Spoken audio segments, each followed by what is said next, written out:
नमस्कार मित्रांनो. रात्रीच्या वेळी पत्नीसोबत घालवलेले ते खास क्षण आनंदाचे असावेत की निराशेचे? जर तुमची ताकद लवकर संपत असेल आणि मनात सतत एक भीती किंवा संकोच वाटत असेल की आज काय होईल, तर हा व्हिडिओ तुमच्यासाठीच आहे. आज मी तुम्हाला घरात सहज मिळणाऱ्या एका साध्या गोष्टीचा असा जालिम उपाय सांगणार आहे जो तुमची ही खाजगी समस्या मुळापासून सोडवेल. व्हिडिओ शेवटपर्यंत नक्की बघा, कारण एक छोटीशी चूक या उपायाचा फायदा नुकसानीत बदलू शकते. तुमच्यासोबतही असं होतं का की तुम्ही अंथरुणावर लवकर थकता, ताठरता कमी पडते? तुमची वेळ फक्त 1-2 मिनिटांची राहिली आहे आणि प्रत्येक वेळी ती लाज आणि निराशा तुम्हाला आतून तोडून टाकते की पत्नीला पूर्ण समाधान मिळालं नाही आणि तुम्ही काहीच करू शकला नाही. मित्रांनो, जर तुमची वेळ कमी असेल, ताठरता जास्त काळ टिकत नसेल आणि शारीरिक ऊर्जा लवकर संपत असेल, तर आजच्या या व्हिडिओमध्ये मी तुम्हाला एक अतिशय साधा पण अत्यंत प्रभावशाली आयुर्वेदिक उपाय सांगणार आहे. हा उपाय आहे फक्त लवंग.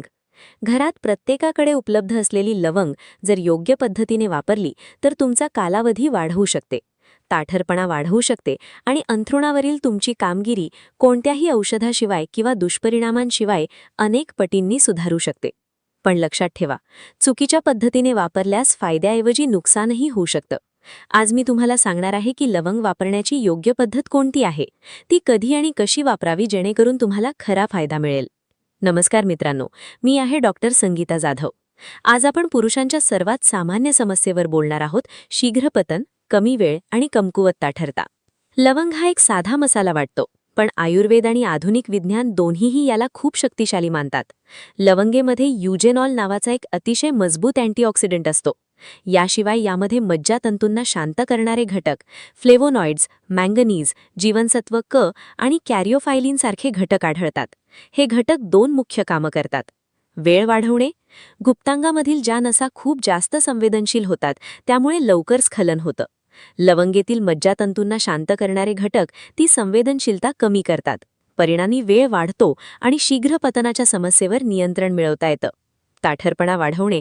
लवंग शरीरात नायट्रिक ऑक्साईडची निर्मिती वाढवते.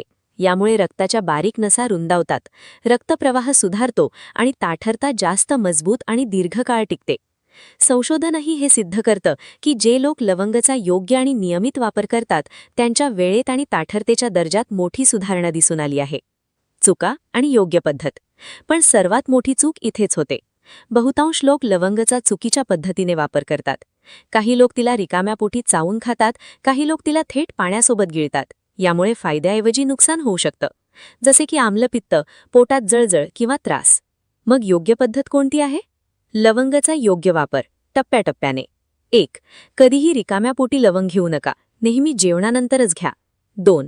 दिवसातून फक्त 2 लवंगा पुरेशा आहेत, यापेक्षा जास्त घेऊ नका. 3. लवंग तोंडात ठेवा आणि हळूहळू चोखत रहा.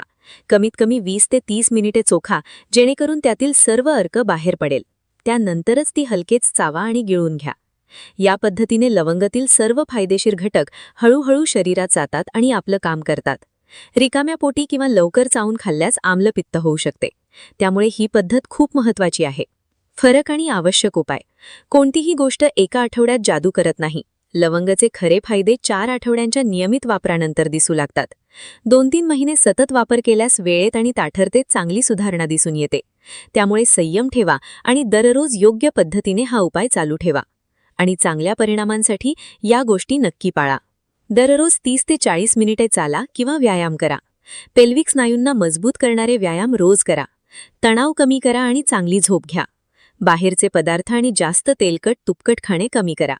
लवंग एकटीच खूप प्रभावी आहे, पण एका निरोगी जीवनशैलीसोबत याचा परिणाम अधिक वेगाने होतो. मित्रांनो, लवंग स्वस्त, सहज उपलब्ध आणि सुरक्षित आहे. पण तरीही जर तुम्हाला कोणता जुना आजार असेल, जसे की रक्तदाब, मधुमेह किंवा पोटाच्या समस्या, तर हे सुरू करण्यापूर्वी डॉक्टरांचा सल्ला नक्की घ्या.